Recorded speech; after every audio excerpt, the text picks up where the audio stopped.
എല്ലാവർക്കും നമസ്കാരം. എൻ്റെ പേര് മുഹമ്മദ് താരിഖ്. ഞാൻ കേരള ബാഡ്മിൻ്റൺ ഷട്ടിൽ അസോസിയേഷൻ്റെ സെക്രട്ടറിയാണ്. കേരള ബാഡ്മിൻ്റൺ പ്ലേയേഴ്സ് എന്ന് പറയുന്നത് ശരിക്കും നാഷണൽ ലെവലിൽ എപ്പോഴും ടോപ്പിൽ ഒരു നല്ലൊരു സാന്നിധ്യമുണ്ടായിരുന്നു. അതിലൊരു കുറവ് വന്നിട്ടുണ്ട് ഇപ്പോൾ.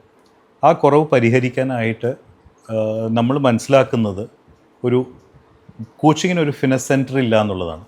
കാരണം നമ്മളെ സംബന്ധിച്ചിടത്തോളം ഇഷ്ടംമാതിരി സെൻറ്റേഴ്സ് ഉണ്ട്, ഇഷ്ടംമാതിരി കോച്ചസ് ഉണ്ട്, അതിൽ പ്രഗത്ഭരായ കോച്ചസ് കുറേ പേരുണ്ട്.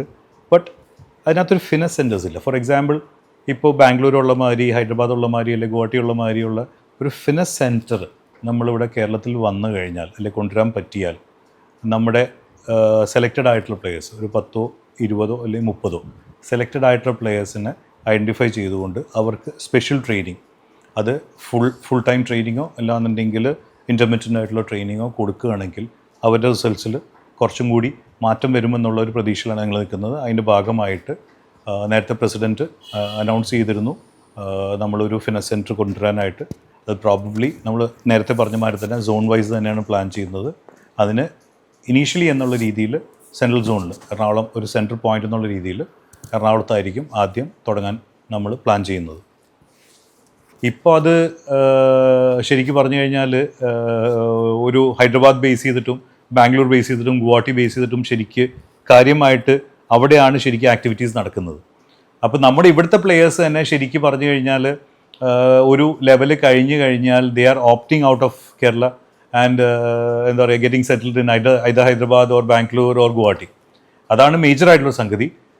പ്ലസ് നമ്മൾ എന്താ പറയുക, ഒരു മേജറായിട്ട് എനിക്ക് തോന്നിയ ഒരു വിഷയം എന്ന് വെച്ച് കഴിഞ്ഞാൽ സ്റ്റഡീസും പ്ലേയും കൂടി ഒരുമിച്ച് കൊണ്ടുപോകാനായിട്ട് പല പാരൻസും അതിനകത്തൊരു വിമിഷ്ടം കാണിക്കുന്നുണ്ട്. നേരത്തെ എന്നൊക്കെ പറഞ്ഞു കഴിഞ്ഞാൽ സായിലുള്ള സെൻറ്റേഴ്സിലാണെന്നുണ്ടെങ്കിൽ പരീക്ഷ അല്ലെങ്കിൽ സ്കൂളിൽ പോക്കൊക്കെ ശരിക്കും പറഞ്ഞാൽ അവസാനത്തെ 3 മാസം മാത്രമേ ഉള്ളൂ. ആ പരീക്ഷയ്ക്ക് കൊല്ലപ്പരീക്ഷയുടെ ഒരു 3 മാസം മുമ്പ് തന്നെ അവർ പ്ലാൻ ചെയ്ത്, അതിന് മുമ്പ് ടൂർണമെൻറ്റ് സീസൺ കഴിയും.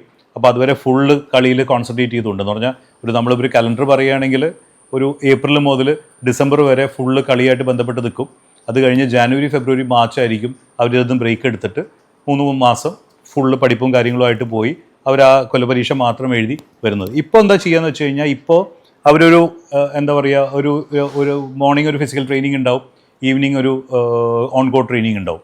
എന്ന് പറഞ്ഞാൽ നേരത്തെ 3 സെഷൻ ട്രെയിനിങ് ഒക്കെ പോയിക്കൊണ്ടിരുന്നത്, അല്ലെങ്കിൽ ബാക്കിയുള്ള നേരത്തെ പറഞ്ഞ മാതിരി തന്നെ ബാംഗ്ലൂരോ അല്ലാന്നുണ്ടെങ്കിൽ ഹൈദരാബാദോ അല്ലെങ്കിൽ ഗുവാഹട്ടിയിലുള്ളതൊക്കെ എല്ലാം 3 സെഷൻ ട്രെയിനിങ്സും അവർക്ക് പഠിക്കാനുള്ള ഒരു സമയം എന്ന് പറയുന്നത് ഹാർഡ്ലി 2 hours പക്ഷേ ആ ഹാർഡ്ലി 2 hours അവർക്ക് ആവശ്യമുള്ള രീതിയിലേക്കുള്ള ഒരു പഠിത്തം അവർ ചെയ്യുന്നുമുണ്ട്. എന്നിട്ട് അവർ ആ ഒരു ഡീസൻറ്റ് ലെവലിലുള്ള ഒരു മാർക്ക് മേടിച്ച് അവർ ആ മൈൽ സ്റ്റോൺസ് അവർ പാസ് ചെയ്യുന്നുണ്ട്. പക്ഷേ ഇവിടെ നമ്മൾ ഓരോ കോച്ചിങ് സെൻറ്റേഴ്സിലും അവർ ഈ 2 സെഷൻ ട്രെയിനിങ്ങിന് മാത്രമേ പോകുന്നുള്ളൂ. അങ്ങനെ പോകാൻ പറ്റുന്നുള്ളവർക്ക്. ബാക്കിയുള്ള സമയത്ത് അവർ സ്കൂളിൽ പോകുന്നുണ്ട്. സ്കൂളിൽ പോയി വന്നു കഴിയുമ്പോഴത്തേക്കും അവർ ടയർഡാവും. പിന്നെ അത് കഴിയുമ്പോഴത്തേക്കുമുള്ള അവരുടെ എഫേർട്ട് എന്ന് പറയുന്നത് സ്കൂളിൽ പോകാതെ ഇരുന്ന് ചെയ്യുന്ന ഒരു എഫേർട്ടിലേക്ക് ചെയ്യാൻ പറ്റുന്നുണ്ടോ എന്നുള്ളത് ഡൗട്ടാണ്. അപ്പോൾ അതുകൊണ്ടുള്ളൊരു വ്യത്യാസം അതിനകത്തുണ്ട്. അതിനൊക്കെ ഒരു മാറ്റം വരണം എന്നുണ്ടെങ്കിൽ ഇതുമാതിരിയുള്ള ഫിനസ് സെൻറ്റേഴ്സ് വന്ന് പാരൻസിന് എൻ്റെ ഒരു കോൺഫിഡൻസ് വരണം. ഇവരിതിനകത്ത് നിന്ന് കഴിഞ്ഞാൽ അവർക്ക് ഒരു ലൈഫ് അതിനകത്ത് ബേസ് ചെയ്യാൻ പറ്റുമെന്നുള്ളത്. ആ ഒരു രീതിയിലേക്കൊരു മാറ്റം വന്നാൽ ഇതിനകത്തൊരു ചേഞ്ച് വരും എന്നുള്ളതാണ് എൻ്റെ പ്രതീക്ഷ. സീനിയർ വരുമ്പോൾ നിങ്ങൾ പറഞ്ഞ മാതിരി തന്നെ അത് കുറയുന്നുണ്ട്. അതിനകത്ത് കുറയുന്നതിൻ്റെ മെയിൻ കാര്യം ആ സീനിയർ ആകുമ്പോഴത്തേക്കും ആൾക്കാർ അതിങ്ങനെ സെറ്റിൽഡ് ആയിട്ടുണ്ടാവും. അപ്പോൾ ശരിക്കും പറഞ്ഞാൽ പ്രൊഫഷണൽ ലെവലിലുള്ള ഒരു അപ്രോച്ച് ഗെയിമിന് പകരം ഒരു റിക്രിയേഷൻ ലെവൽ അപ്രോച്ചിലേക്കാണ് വരുന്നത്. അപ്പോൾ റിക്രിയേഷൻ വരുമ്പോഴത്തേക്കും ഒരു 30-40% തന്നെ ശരിക്കും റിക്രിയേഷൻ ലെവലിൽ വന്നു കഴിയുമ്പോഴത്തേക്കും അതിനകത്ത് ആ ഡിഫറൻസ് വന്നു കഴിഞ്ഞു. അതാണ് എൻട്രീസ് കുറയുന്നത്. കാരണം ഇത് ജോലി കിട്ടിക്കഴിഞ്ഞാലും ആ ജോലി ശരിക്കും ഒരു സ്പോർട്സ് കോട്ടയിലാണ് കയറണമെങ്കിൽ അവരുടെ എംപ്ലോയർ എന്തായാലും നിർബന്ധമായിട്ട് അവർക്ക് പെർഫോമൻസ് ഇല്ലാന്നുണ്ടെങ്കിൽ അവരെ മെയിൻ സ്ട്രീമിലോട്ട് മാറ്റും. എന്ന് പറഞ്ഞാൽ എംപ്ലോയർ ലെവലിൽ മെയിൻ സ്ട്രീമിലോട്ട് മാറ്റും, സ്പോർട്സിൽ നിന്ന് മാറ്റും.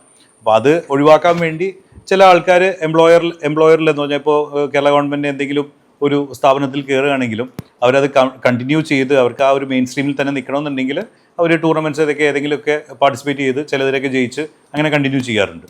പക്ഷേ അതിനകത്ത് എന്താ പറയുക, അവരൊരു മെയിൻ സ്ട്രീം ഏജിലൊരു മെയിൻ സ്ട്രീം എന്ന് പറഞ്ഞാൽ ഒരു 25 കഴിഞ്ഞൊരു 30 വരെയെങ്കിലും അവർ ശരിക്കും മെയിൻ സ്ട്രീമായിട്ട് അവർ കളിക്കേണ്ടതാണ്. അപ്പോൾ ബാക്കിയുള്ള നമ്മുടെ ഇൻ്റർനാഷണൽ പ്ലേയേഴ്സ് നോക്കുകയാണെങ്കിൽ 30 years വരെ അവർ മെയിൻ സ്ട്രീം കളിക്കും. വളരെ എക്സെപ്ഷണൽ പ്ലേയേഴ്സ് അതിന് മുകളിലും കളിക്കാറുണ്ട്. അപ്പോൾ അതുവരെയെങ്കിലും നമ്മൾ ഈ പറഞ്ഞ മാതിരി തന്നെ അവർക്ക് അവരുടെ എംപ്ലോയർ, ഇപ്പോൾ ചില എക്സെപ്ഷണൽ പ്ലേയേഴ്സ്, ഇപ്പോൾ നമ്മുടെ കേരളത്തിൽ പറയുകയാണെങ്കിൽ കിരൺ ഒരു എക്സെപ്ഷണൽ പ്ലെയറാണ്. കിരണിൻ്റെ എംപ്ലോയർ എന്ന് പറയുന്നത് റിസർവ് ബാങ്കാണ്. അപ്പോൾ റിസർവ് ബാങ്കിൻ്റെ ഒരു എംപ്ലോയ്മെൻറ്റ് നേരത്തെ തന്നെ കിരൺ കിട്ടിയതുകൊണ്ട് കിരണിനെ സംബന്ധിച്ചിടത്തോളം അങ്ങനെ ഒരു കോൺസെൻട്രേഷൻ ഗെയിമിൽ തന്നെ നിർത്തിക്കൊണ്ട് കിരണിന് ഗെയിം തന്നെ കോൺസെൻട്രേറ്റ് ചെയ്യാൻ പറ്റും. പക്ഷേ എത്ര പേർക്ക് അങ്ങനെ ആ ഒരു ലെവലിലുള്ള എംപ്ലോയ്മെൻറ്റ് കിട്ടുന്നുണ്ട്? കാരണം അതിനകത്തുള്ള വിഷയം എന്ന് വെച്ച് കഴിഞ്ഞാൽ നേരത്തെ പറഞ്ഞ പോലെ കിരണിൻ്റെയൊക്കെ എഫേർട്ട് എന്ന് പറയുന്നത് ഈ 3 സെഷൻ ട്രെയിനിങ്ങും പിന്നെ ജോർജിൻ്റെ മകനാണ് കിരൺ. അപ്പം ജോർജിൻ്റെയൊക്കെ ഒരു അഡ്വൈസും കാര്യങ്ങളും ഒക്കെ അതിനെ ഫോക്കസ് ചെയ്ത് പോകുന്നത് കൊണ്ട് പിന്നെ നല്ല ടാലൻറ്റഡാണ്, ഒരു സംശയമില്ല. ടാലൻറ്റും കൂടെ വരുന്നത് കൊണ്ട് ഡെഫിനറ്റ്ലി ആ ഒരു ലെവലിലേക്കുള്ള ഒരു നിലയിലെത്താനും പറ്റിയിട്ടുണ്ട്. ഗവൺമെൻറ്റിൻ്റെ ഒരു എംപ്ലോയ്മെൻറ്റ് നോക്കുകയാണെങ്കിൽ ശരിക്ക് ബാഡ്മിൻ്റണിൽ നിന്ന് ഇപ്പോൾ കഴിഞ്ഞൊരു 5 വർഷമായിട്ട് നോക്കുകയാണെങ്കിൽ ബാഡ്മിൻ്റണിൽ നിന്ന് ഗവൺമെൻറ് എംപ്ലോയ്മെൻറ്റ് ലെവലിലേക്ക് വരുന്ന ആൾക്കാർ മറ്റുള്ള സ്പോർട്സുമായിട്ട് നോക്കുമ്പോൾ കുറവാണ്.